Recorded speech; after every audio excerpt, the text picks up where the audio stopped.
Vamos falar na aula de hoje de negação de proposições simples. Acompanha aqui, ó. Negação, pessoal, vai apresentar dois símbolos. Pode ser qualquer um desses dois, certo? E a gente faz da seguinte forma. Peguei aqui uma proposição simples que eu chamei de G, onde eu digo que Carlos estuda muito. Aí eu quero fazer a negação dessa proposição aqui. Ora, como é que eu vou fazer isso? É muito simples. Basta eu dizer que Carlos não estuda muito, ok? Bem tranquilo, certo? Olha a outra.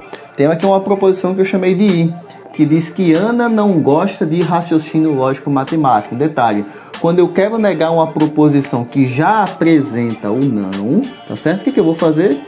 Tiro o não. Fica assim, ó. Ana gosta de raciocínio lógico matemático.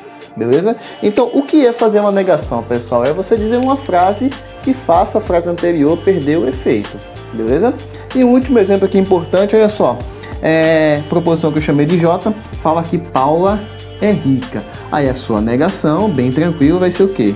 Paula não é rica. Beleza? Só que aqui tem um detalhe, pessoal. Eu poderia dizer que a negação desta proposição aqui poderia ser Paula é pobre. É algo a se pensar, não é verdade? Mas aí eu peço que você tome muito cuidado nessa parte, pessoal. Você não poderia dizer que Paula é pobre, certo? A negação disso aqui não poderia ser Paula é pobre. Wendel, por quê? Porque o fato dela não ser rica não significa necessariamente que ela vai ser pobre. Ela pode ser uma pessoa de classe média, que ganha, sei lá, seus 7, 8 mil reais, que não é uma pessoa rica, mas também não é uma pessoa pobre. Tá? Então, muito cuidado com isso aqui. Outro detalhe seria se eu falasse assim, ó, Paula é alta. Aí vamos fazer a negação. Eu posso dizer que Paula é baixa? Não, gente, porque o fato dela não ser alta não significa necessariamente que ela vai ser baixa. Ela pode ser de uma estatura média, ali 1,70 m, 1,75 m, por aí, certo? Da mesma forma, seria dizer o seguinte, ó, Paula é gorda. Aí eu quero fazer a negação. Posso dizer que Paula é magra? Não, gente. Por quê? Porque o fato dela não ser gorda não significa necessariamente que ela vai ser magra. Ela pode ter ali um peso mediano, certo? Então, muito cuidado aqui com essas situações, ok? Um outro exemplo que eu quero trazer é esse aqui, olha só. Essa proposição A que fala que Ana é irmã de João. Aí eu quero fazer a negação. Como é que seria? Simplesmente eu vou dizer que Ana não é irmã de João. Bem tranquilo, certo? Agora, o que eu quero fazer, pessoal? Eu quero negar isso aqui. Ou seja, eu vou fazer a negação da negação. Não é isso? E quando eu fizer a negação da negação, o que vai acontecer? Olha só, quando eu quero negar uma proposição que já tem o não, o que eu faço? Tiro o não. Aí vai ficar assim, ó. Ana é irmã de João. O que isso quer dizer? Que quando eu nego uma proposição duas vezes, a proposição fica exatamente igual ao que era inicialmente, certo? Então a afirmação volta a ser aquilo que era de início, tá bom? E essa afirmação que a gente fez, essa constatação que a gente fez, isso aqui tem um nome. Se chama dupla negação. Beleza, gente? Então, para não esquecer, tá? Dupla negação é quando eu nego uma proposição duas vezes, e quando eu nego uma proposição duas vezes, ela volta a ser aquilo que era, ela fica exatamente igual à proposição inicial. Tranquilo? E para a gente fechar essa parte de negação, a gente vai para a tabela verdade, né? Que ela também tem uma tabela verdade. Que é o seguinte, se eu tenho uma proposição que é verdadeira, a sua negação, pela lógica, vai ser falsa, certo? E se eu tenho uma proposição que é falsa, a sua negação, pela lógica, vai ser verdadeira. Certo, pessoal? Então, com isso, a gente fecha a parte de negação de proposições simples, ok?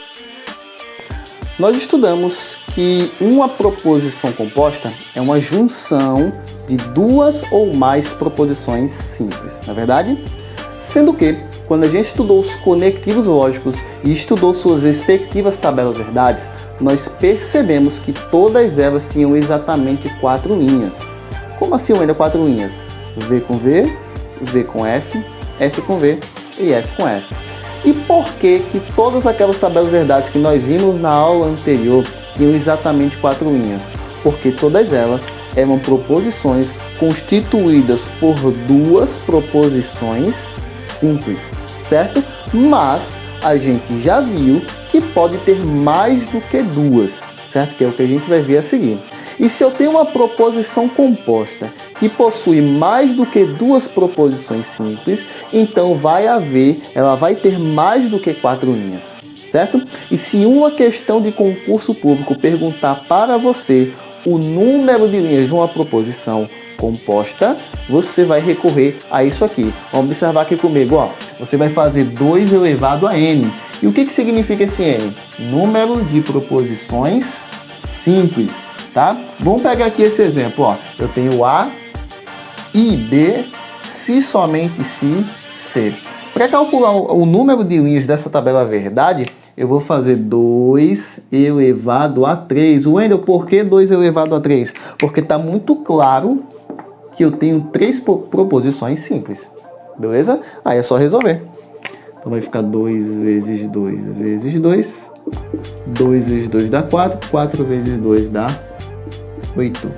Bem tranquilinho, tá? Então é só lembrar daqui, ó. Falou de número de linhas, lembra, 2 elevado a n. Sendo que n é o número de proposições simples. Beleza, galera? Ó, segundo exemplo. Eu tenho aqui P ou Q e negação de Q. E aqui tem um detalhe muito importante que é o seguinte, olha só. Eu tô vendo aqui uma negação de uma proposição Q, não é verdade? E isso aqui é a negação de uma proposição que já existe, tá? Olha só, isso aqui é a negação de Q, sendo que Q já existe aqui, certo? Quando isso acontecer, esta negação aqui, ela não vai contar como sendo uma nova proposição, tá? Vamos dizer mais uma vez. Quando você bater o olho e perceber que você tem a negação de uma proposição que já existe, essa negação não conta como uma nova proposição, certo? Então, na verdade, eu só vou contar aqui quais proposições? Eu vou contar o P e o Q, certo? Então, na hora de armar a minha conta, vai ficar 2 elevado a 2, tá? E fazendo a continha aqui, bem tranquilo, vai resultar em 4. Beleza, pessoal? Muito cuidado com esse detalhe, certo? Negação de uma proposição que já existe não conta como uma nova proposição, certo? E a última aqui é: se Caio estudar bastante e não for aprovado, então ficará triste. Quantas proposições simples nós temos aqui? Vamos observar, ó. Caio estudar bastante, temos uma. Caio não for aprovado, temos 2. Caio ficará triste, temos 3, certo? Bem tranquilo, não tenho uma negando nenhuma aqui, tá? Nenhuma proposição está negando, outra já é existente. Então, aqui eu vou fazer a conta bem tranquilo. 2 elevado a 3, certo? Que vai ficar 2 vezes 2 vezes 2, resultado dá 8, certo, pessoal? Então, sempre que pedir isso aqui, 2 elevado a n, tá? E pode ser que tenha ficado ainda um pouco abstrato na sua mente essa questão de número de linhas. Então, para isso, eu vou vir aqui no cantinho e vou fazer o seguinte, ó. Vamos imaginar esse exemplo aqui. Se eu fosse fazer a tabela verdade disso aqui, na hora de montar, como é que seria? Seria o seguinte, ó. Eu ia colocar aqui A, B e C, certo? Aí eu teria que colocar ali todas as combinações de V ou F. Vamos colocar aqui, ó. V, V, V, né? O que mais? Ia colocar V, V, F, né? O que mais? V, F, V e V, F, F, né? Agora eu ia fazer tudo o contrário aqui, né? F, F, F, F, F, V, F, V, F e F, V, V. Pronto. Quantas linhas eu tive aqui nessa tabela verdade? Vamos contar, ó. 1, 2, 3, 4, 5, 6, 7, 8. Olha o resultado aqui. Certo? Porque na verdade, quando você for construir a tabela verdade, quando você for fazer isso aqui, resolver por partes, tá? Você vai construir daqui para cá, certo? Você vai aumentar o número de colunas, mas o número de linhas você não aumenta, certo, pessoal? Então você vai ter aí exatamente 8 linhas, certo? Se eu fosse fazer desse aqui, você vai ter 4 e assim por diante. Então vamos lembrar, falou de número de linhas de uma proposição simples, o que você vai lembrar? 2 elevado a n, beleza, pessoal? Ordem de precedência, o que é isso? Olha só, quando você se deparar com uma questão como essa, que ele pede o valor lógico disso aqui, como é que você vai saber qual conectivo que está prevalecendo aqui? Isso aqui é um condicional ou isso aqui é uma disjunção inclusiva? Como é que você vai fazer para saber isso? Você vai recorrer para a ordem de precedência, certo? A ordem de precedência, de um modo geral, você vai pensar o seguinte, ó. Você vai imaginar que quanto mais para baixo tiver nessa ordem aqui, mais forte vai ser, certo? Então, por exemplo, aqui eu tenho um conectivo se então e aqui eu tenho um conectivo ou. Olha só, o se então e o ou. Quem está mais para baixo, pessoal? Quem está mais para baixo é o conectivo se então. Então eu sei que ele é o mais forte, ele está prevalecendo sobre o outro conectivo.